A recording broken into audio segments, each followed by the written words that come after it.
Hi friends, మనలో చాలా మంది పిప్పి పంటి సమస్యతో బాధపడుతున్నారు. ఈ సమస్య చాలా భయంకరంగా బాధాకరంగా ఉంటుంది. ఈ యొక్క పిప్పి పన్నుని ఆంగ్లంలో క్యావిటీస్ అని అంటూ ఉంటారు. ఇలా ఇంతలా బాధించే ఈ పిప్పి పన్ను ఎందుకు వస్తుంది, అసలు ఏ కారణాల వల్ల పిప్పి పన్ను మనకు సోకుతుందో ఇప్పుడు తెలుసుకుందాం. పిప్పి పన్ను ముఖ్యంగా ఎవరైతే దంతాలను తరచుగా శుభ్రం చేసుకోలేకపోతారో వారిలో ఎక్కువగా ఏర్పడుతూ ఉంటుంది.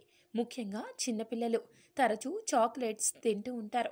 చాక్లెట్స్ తిన్న తర్వాత వారు నోటిలో నీరు పోసుకొని పుక్కిలించి ఉయ్యరు, అలాగే నిద్రపోతారు లేదా అలాగే శుభ్రపరుచుకోకుండా ఉంటారు. దీనివల్ల ఆ చాక్లెట్ అనేది మనకి పళ్ళ యొక్క సందుల్లో ఇరుక్కుపోతుంది. రాత్రి సమయంలో విపరీతమైన బ్యాక్టీరియా క్రిముల వలన పిప్పి పన్నులాగా వస్తుంది. ఇలా ఒక్కసారి చేస్తే కదా, తరచూ చేస్తూ ఉన్నట్లయితే ఈ పిప్పి పన్ను ఏర్పడుతుంది. కొంతమందిలో అయితే ఇటువంటి అంటే చాక్లెట్స్ తినకపోయినా కూడాను పిప్పి పన్ను ఏర్పడుతుంది. దానికి ముఖ్య కారణం వంశపారంపర్యం కూడా పిప్పి పన్ను వస్తూ ఉంటుంది. తల్లిదండ్రులు కానీ తాతలు కానీ ఈ పిప్పి పంటి సమస్య ఉన్నట్లయితే కొడుకులకు కూడా వచ్చే అవకాశం లేకపోలేదు. అయితే ఈ పిప్పి పన్ను ఒక పంటి నుండి మరొక పన్నులోకి చాలా తొందరగా సోకిపోతుంది. అయితే పిప్పి పన్ను ఉన్నటువంటి పన్నుని పీకేసినా కూడాను మరొక పన్నుకి అది సోకి అక్కడ కూడా పిప్పి పన్ను తయారవుతుంది. ఈ యొక్క పిప్పి పన్ను తగ్గించుకోవడానికి చాలామంది ఎన్నో రకాల వైద్య విధానాలు వాడుతూ ఉంటారు. అయినా కూడాను పిప్పి పన్ను తగ్గకపోదు. అయితే ఇంకో పంటికి సోకుతూ ఉంటుంది.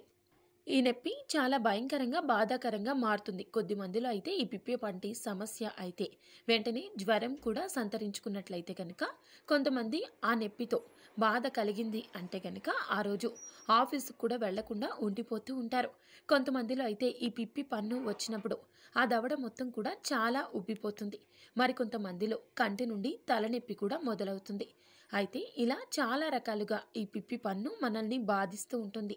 అయితే ఈ పిప్పి పంటికి న్యాచురల్గా ఏ విధంగా వైద్య విధానాలు ఉన్నాయి, మరి గ్రామాల్లో ఉండేటటువంటి వారు ఈ పిప్పి పంటిని ఏ విధంగా తగ్గించుకుంటారో ఇప్పుడు మనం తెలుసుకుందాం.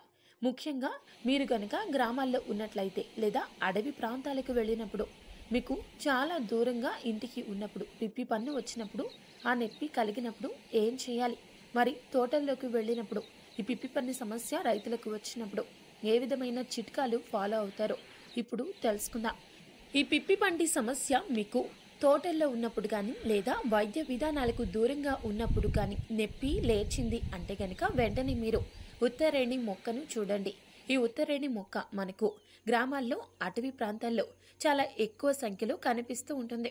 ఈ ఉత్తరేణి మొక్క యొక్క ఆకులు కానీ లేదా ఈ యొక్క పువ్వులు కానీ తీసుకొచ్చి ఆ మొక్కను పీకి అందులో ఉండే వేరు పైన ఉన్నటువంటి ఏదైతే బెరడు ఉంటుందో ఆ బెరడును తీసుకుని ఈ ఆకులు వేరు పైన బెరడు ఈ రెండింటిని తీసుకుని వచ్చి మీ దగ్గర లవంగాలు కానీ లేదా మిరియాలు కానీ లేకపోతే దొడ్డు ఉప్పు ఉన్నట్లయితే వాటిని అందులో వేసి మెత్తగా నూరుకోండి. మెత్తగా నూరుకున్న తర్వాత దాన్ని పిండితే కొంచెం కొంచెం పసరు బయటకు వస్తుంది. ఇక పిప్పి పన్ను ఏదైతే ఉందో ఆ పిప్పి పన్నుకు మీరు అక్కడ అందులో ఒక 2 బొట్లు ఈ యొక్క రసాన్ని పిండాలి. ఇంకా ఈ యొక్క ఆకుల ముద్ద ఏదైతే ఉందో ఆ ముద్దను దానిపై ఆ హోల్ పై పెట్టి ఉంచాలి. ఇలా ఉంచి ఆ పంటితో దవడను పట్టుకొని ఉంచాలి. ఇలా ఒక 5 నిమిషాలు ఉంచినట్లయితే పిప్పి పంటి సమస్య పూర్తిగా తగ్గిపోతుంది. ఆ నొప్పి త్వరగా నయమైపోతుంది. ఈ విధంగా గ్రామస్తులు ఈ పిప్పి పంటి సమస్యను తేలికగా తగ్గించుకుంటారు.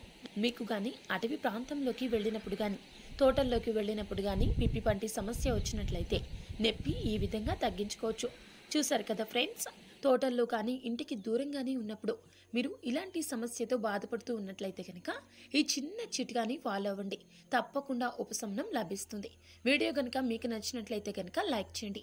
అలాగే మా ఛానల్ని సబ్స్క్రైబ్ చేసుకుని పక్కనే ఉన్న బెల్ ఐకాన్లో ఆల్ టైప్ చేయడం ద్వారా మేము పెట్టే లేటెస్ట్ వీడియోస్ని మీరు నోటిఫికేషన్ రూపంలో పొందవచ్చు.